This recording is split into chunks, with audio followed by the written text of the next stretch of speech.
Esta es la Tierra, y esta porción de acá es el Amazonas. Aunque parece una porción pequeña en relación con el resto del planeta, lo cierto es que cumple un papel enorme para la vida por su participación en el ciclo del agua y en la regulación de la temperatura. Vamos a hablar sobre esto y del papel que tiene la vida animal para ver la importancia de garantizar la conectividad entre la cordillera de los Andes, la Amazonía y el Océano Atlántico.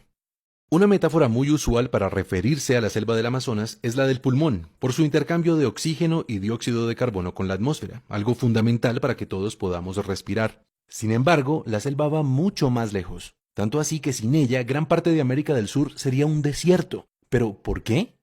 Empecemos por señalar que el agua se acumula sobre todo en los océanos, y si bien el calor del sol la evapora y la sube por los aires, es necesario que el viento empuje el vapor tierra adentro. De otro modo, el agua no llegaría a los continentes, moriría la vegetación y se secarían grandes extensiones. La manera como el Amazonas entra en juego acá es complementando la labor de los vientos alisios, ayudando a atraer el aire y reteniendo el agua en tierra. Esta es una hipótesis fascinante. Según ella, los bosques son también responsables de los vientos porque la transpiración de los árboles genera un vapor que cuando se enfría se condensa. La condensación disminuye la presión del aire y entonces se crean vacíos que succionan aire de los océanos hacia el continente. Este proceso, realizado a la escala de 600.000 millones de árboles que hay en el Amazonas, produce fuertes vientos de aire húmedo, casi como ríos voladores provenientes del Atlántico. Y así se generan las nubes y la lluvia que hidrata el continente. Ahora, dentro del continente aparecen los Andes. Ellos reciben el agua que traen los vientos, ayudan a retenerla con su vegetación y la distribuyen por toda la tierra con los ríos. Y los ríos llevan el agua de vuelta al océano Atlántico para que el proceso se repita. Eso en cuanto al ciclo hidrológico. Ahora consideremos la temperatura. Sabemos que el dióxido de carbono actúa como una barrera que impide que el calor salga de la Tierra. Este es el famoso efecto invernadero. Pues bien, los árboles contrarrestan dicho efecto absorbiendo el dióxido de carbono de la atmósfera a través de la fotosíntesis. Con esto y con los sumideros de dióxido de carbono bajo tierra, el Amazonas anualmente le quita a la atmósfera más de 1 billón de toneladas de este gas, ayudando a contrarrestar el calentamiento global, que es consecuencia de nuestra sobreproducción de gases de efecto invernadero.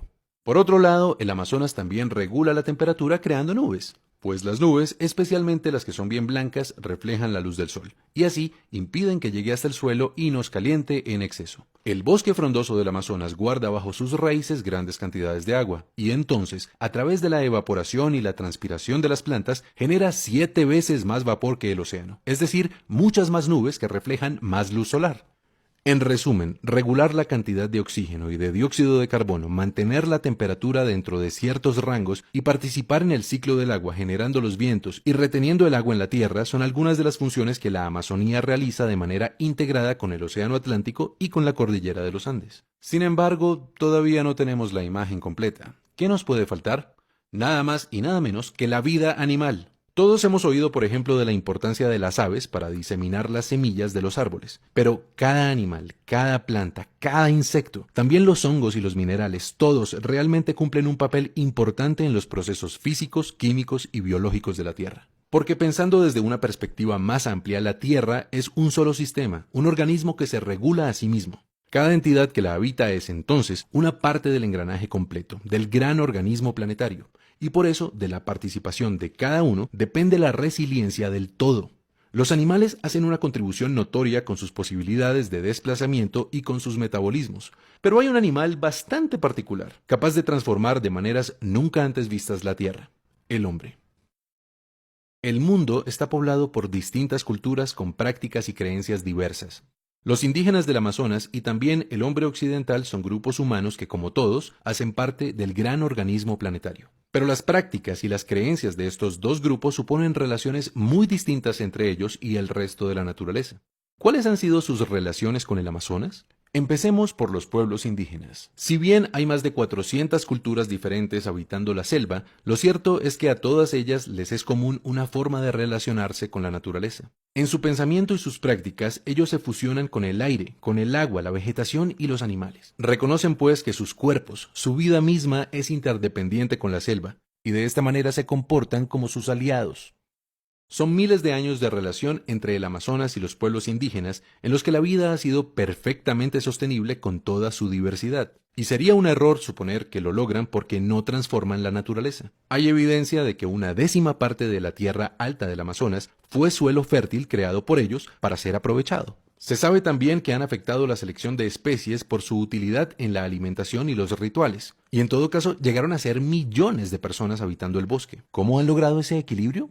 Con conocimiento. En la educación indígena se prepara al individuo para vivir en armonía con el entorno natural y social en que nace.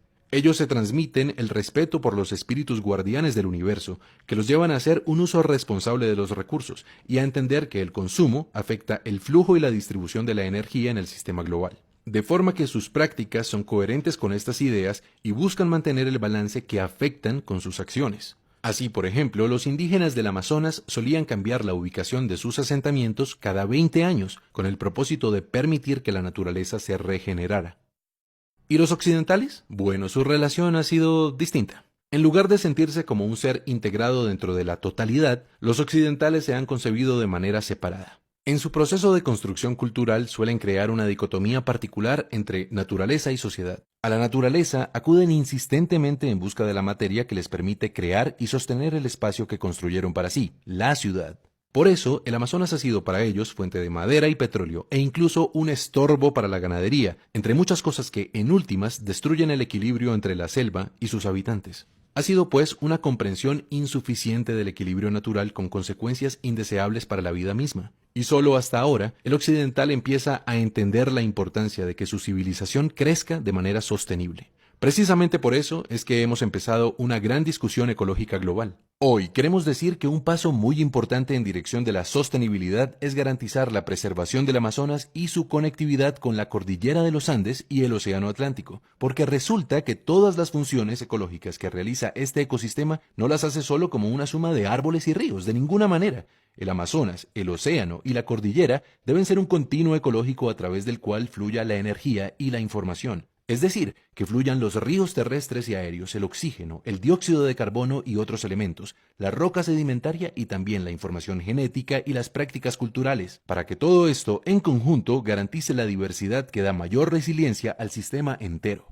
La labor que se ha hecho hasta ahora ha sido muy importante y ya está cubierto gran parte del territorio que necesitamos integrar en modelos sostenibles. Los gobiernos han puesto de su parte para crear áreas protegidas y reconocer territorios indígenas, pero nos siguen faltando algunas zonas entre esos parches que garanticen la conectividad. Una conectividad que no solo fortalecerá los servicios ambientales, la resiliencia del planeta y la estabilidad climática, sino que nos dará la oportunidad de articularnos con los pueblos indígenas para repensar nuestra relación con la tierra. ¿Cuál es la mejor manera de relacionarnos con ella? ¿En qué consiste nuestra riqueza? ¿De qué depende nuestro futuro? Esta es una oportunidad que nos puede inspirar para que todos juntos, gobernantes y ciudadanos, busquemos respuestas y tomemos decisiones apropiadas para nosotros, como parte de un gran sistema global, nuestro planeta Tierra.